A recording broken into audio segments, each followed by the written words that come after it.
Welcome to పూరాలోకల్. పశ్చిమాసియాలో యుద్ధ విరామాన్ని పొడిగించినా ఎక్కడా అది కనిపించనే లేదు. ఇరాన్ అమెరికాల మధ్య కాల్పుల విరమణ ఒప్పందం జరిగిన సంగతి తెలిసిందే. అయితే సుమారు 40 రోజుల యుద్ధం తర్వాత రెండు దేశాలు 15 రోజుల పాటు కాల్పులు ఆపేయాలని నిర్ణయించుకున్నాయి. ఈ నేపథ్యంలోనే హర్ముజ్ జలసంధిని ఇరాన్ తెరిచింది. ఈ విషయంలో అన్ని దేశాలు సంతోషం కూడా వ్యక్తం చేశాయి. అయితే కాల్పుల విరమణ ఒప్పందం జరిగి 24 గంటలు కూడా గడవక ముందే ఇరాన్ మళ్లీ హర్ముజ్ జలసంధిని మూసేసింది. కారణం లెబనాన్ పై ఇజ్రాయెల్ దాడి చేయడం. దీనికి నిరసనగా ఇరాన్ ఈ నిర్ణయం తీసుకుంది. హర్ముజ్ జలసంధిపై ఇరాన్ రెవల్యూషనరీ గార్డ్స్ ప్రకటన చేసింది.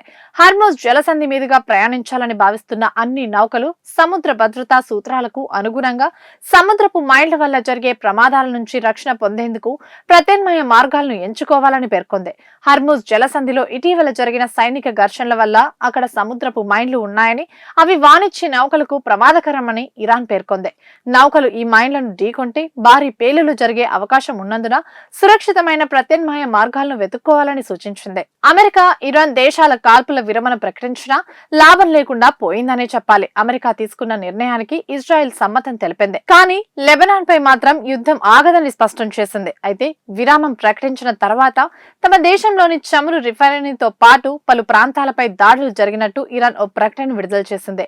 దీనికి ప్రతి దాడిగా మరోవైపు గల్ఫ్ దేశాలపై ఇరాన్ క్షిపణి డ్రోన్ల దాడులు కొనసాగుతున్నాయి. ఇరాన్ పై జరిగిన దాడుల మీద అమెరికా స్పందించింది.